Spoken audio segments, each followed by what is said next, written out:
Hey y'all, welcome back to my channel. My name is Tashara and I wanted to do a little get ready with me. I haven't done one of these in so long, okay? And I ain't doing nothing. I'm just about to get ready to make some reels and TikToks or whatever. But ironically, I also wanted to talk about social media. So anyways, if you're interested in this video, keep watching. But before you do, make sure you like this video and also subscribe to my channel. So I've had an online platform for almost 3 years now, and I just now I've been steadily like growing. Like I started with under maybe like 800 or 900 followers in 2019, and then my following doubled within a year. I remember having like 2,000 or 3,000 followers in 2020.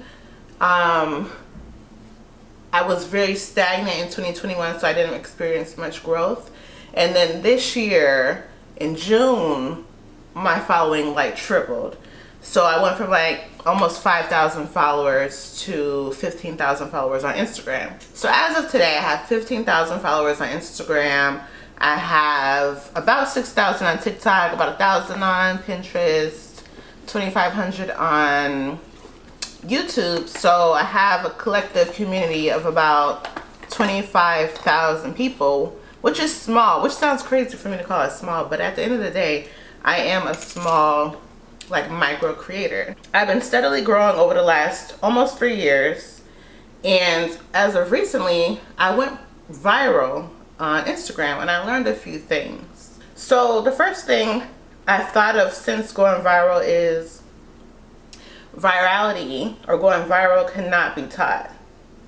Like, of course you can learn the pattern, you can learn like what you should do to gain the most traction on the content you create. But at the end of the day, it's really about being at the right place at the right time with the right idea.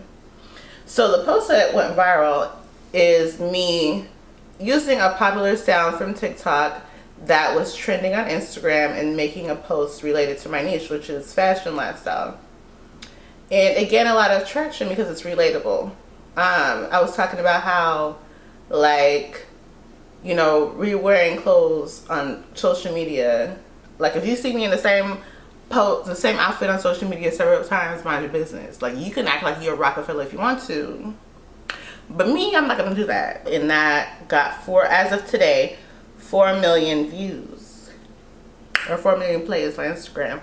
So, and, you know, over the last 3 years, I've bought ebooks from influencers. I've watched countless videos on how to gain a following on social media.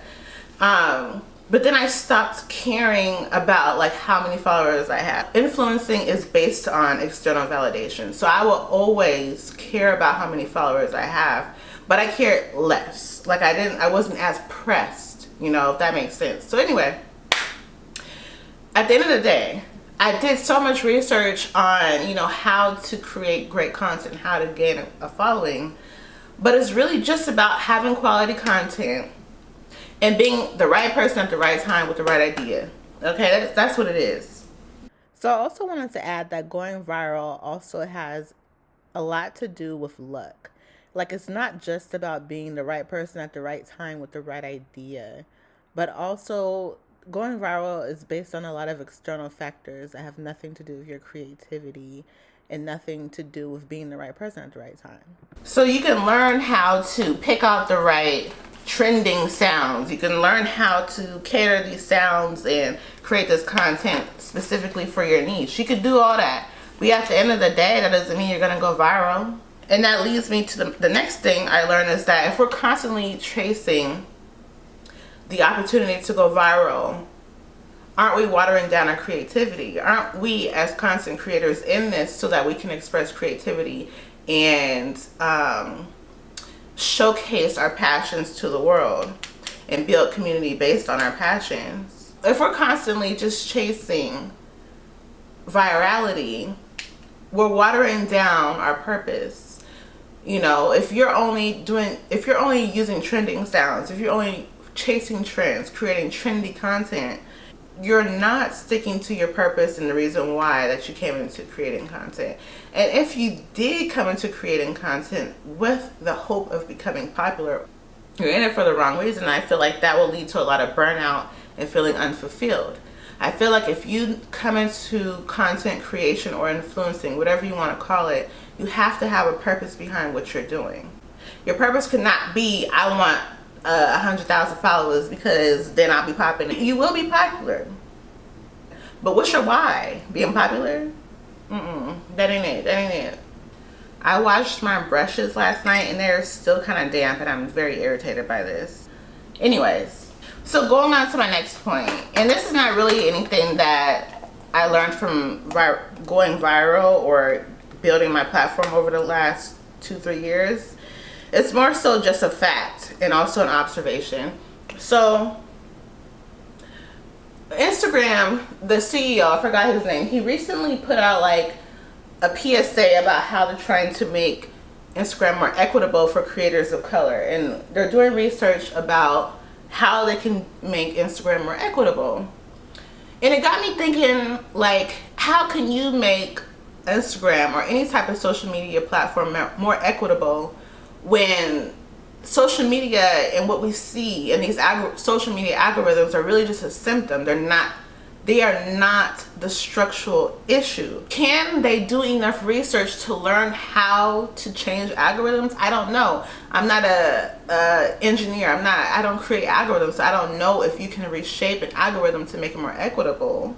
But we know that there has been countless research about how algorithms are racist, not because the algorithm itself is racist, but people are. People inherently are attracted to things closer to whiteness. So if we know that this is an unconscious bias that influences algorithms, what can Instagram do to change that when it's a human flaw? In my opinion, it's really something that we can't fix without unlearning white supremacy and unlearning everything we've been taught. How can an Instagram study answer that problem? I don't know. But I just feel like this is a bigger problem than just Instagram. And I'm interested to see what they come up with from this research, or not just Instagram, just any type of research about how we can change their algorithms to make it more equitable.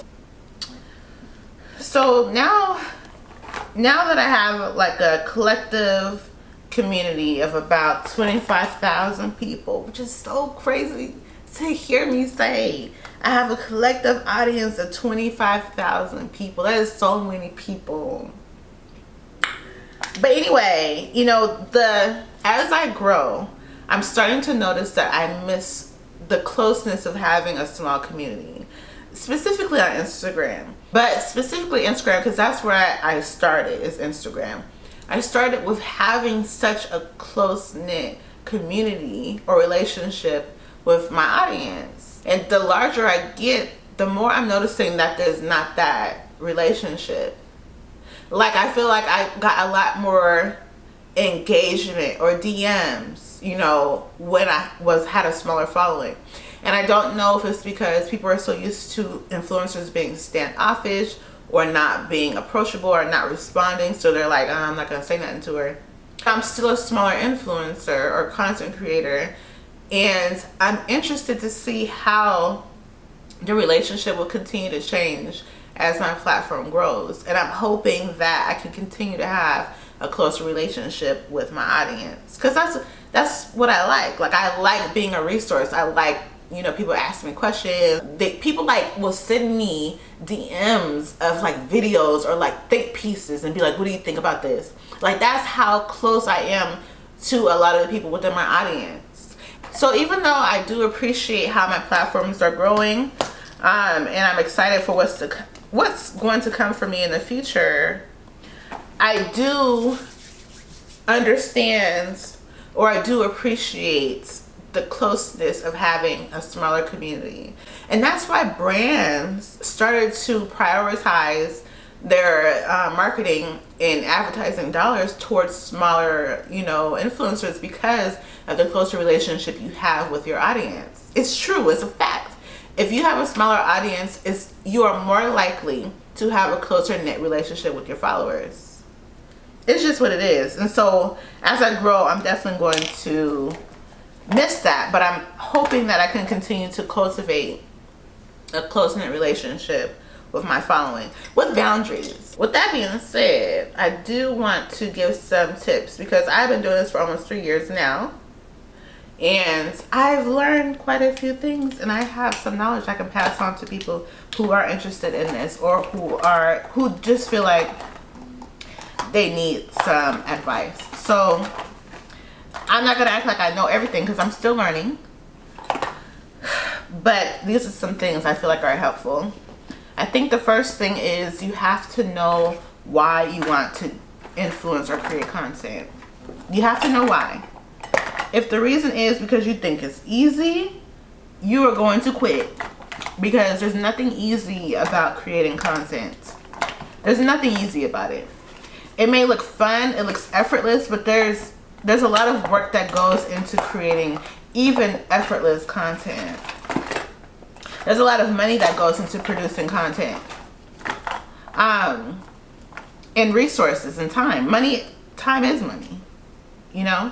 So know your why. For me, my why was, I initially started creating content because I had a hair business, which is now, I don't know if I want to do that. So I haven't been doing it.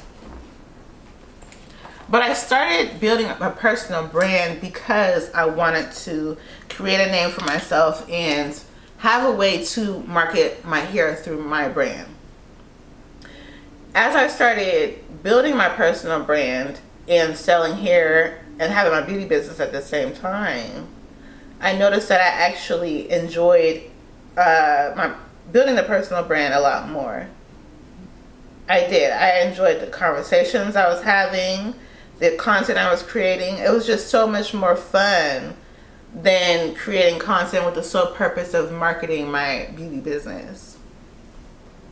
And so I felt myself starting to back away from the beauty business and focusing solely on my personal brand. And even though my initial purpose was to market my hair and beauty company, I started liking the way in which I can motivate other Black women.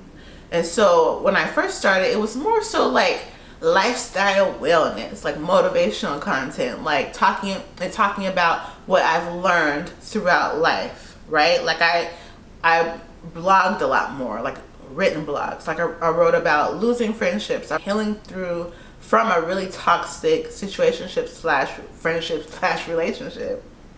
Like I talked a lot more about that. Or I talked a lot about ways in which you can develop personally. And so I liked the motivational aspect. To market the blog post at that time, you needed to have photo content because Instagram wasn't, and I started on Instagram. I started my personal brand on Instagram. Instagram at the time was, as we know, a photo sharing social media app. So I did photo shoots, or I would self shoot in order to market my blog posts or market my Instagram videos when I did start. Market my YouTube videos when I did start YouTube. And so then I started to like getting dressed up. I started to like styling. And so I did a lot more style and outfit inspiration stuff as well because I enjoyed that part of it. And I do, as a person, I do enjoy getting dressed up and getting cute. I've always liked that. When I was a child, I wanted to be a fashion designer. I had like a little sketchbook. I used to like sketch little outfits and stuff. And so it's crazy to see how life comes full circle sometimes and see how you are fulfilling some things that you wanted as a child. You know, so as someone who is currently more so a style and style slash fashion lifestyle content creator, I am like fulfilling things that I liked as a child, which is so crazy. Anyway, so even though my platform initially started with the goal of marketing my beauty company, it has now evolved into a fashion lifestyle platform where I talk about my career as a social worker, but mostly it's more like conversation, lifestyle, fashion, and I like the space that I'm in right now. So my mission, my why, is to inspire and motivate Black women. That is my why. I want to inspire you to know that you can dress well within your means. So I do a lot of restyling content, like fashion content.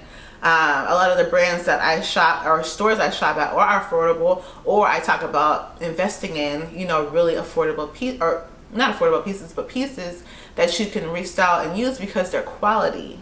If I'm talking about my social work journey, I'm inspiring women or other social workers to know that there's money out there. So that's my why. I want to encourage and inspire people, but especially Black women. So if you come into creating content with the idea that this is easy and it's simple, it is not. It's a lot of work that goes into it. Just recording this YouTube video, I had to get my thoughts all out. I had to write down what I wanted to talk about in this video. So that took time. You know, thinking about ideas that I want to talk about on YouTube, or thinking about outfit posts and things that I want to record, that takes time. And a lot of time you're not going to feel creative. And so like if you are in a creative space, you have to like start what you're doing to make a mental note or a handwritten, whatever you want to do. You have to make a note of the idea you have, so at a later time you can execute that creative idea. Another tip is that you need to be consistent, and consistency doesn't mean that you're posting every single day on social media. Consistency is anything that you can commit to. So it could mean posting once a month. It could mean posting twice a day. Whatever it is, it has to be something that is realistic and you can execute, and you can still create quality content. Like, just because these social media folks is telling you to post every day and you'll grow, it's true. You post every day, inevitably you will grow. It's inevitable. However, well, if you're posting every day and you're working full time, or you're a full-time student, whatever the case may be, will all your content be quality? I don't think so. And there's this huge push on just be the content, just be the content. But even just thinking like let's say you're doing a little mini vlog or whatever, just the thought like, I gotta get up and set up my camera so that I can record myself getting ready, or I need to make sure that I get a good shot of my food before I eat it. I need to bring my tripod to the gym so I can record my workout. You are showing your daily life, you're being the content, but it still takes planning. It still is a thought, and people who are not content creators don't have. You know, so even though there's this push of just be yourself, yeah, but there's still a lot of planning that goes into making this low effort content, you know. Anyways, I digress. You have to be consistent. So you need to consistently make quality content. You need to consistently post that content. And so a lot of, when I haven't been nearly as diligent as I have been in the past about planning, and carving out time to work on my platform, just because I've had so many life changes. A good content creator is going to be someone who plans ahead. You're carving out time to create, you're carving out time to edit, you're carving out time to edit your copy or like your description, whatever. You're carving out time to create links, to link people to get to whatever you're talking about, right?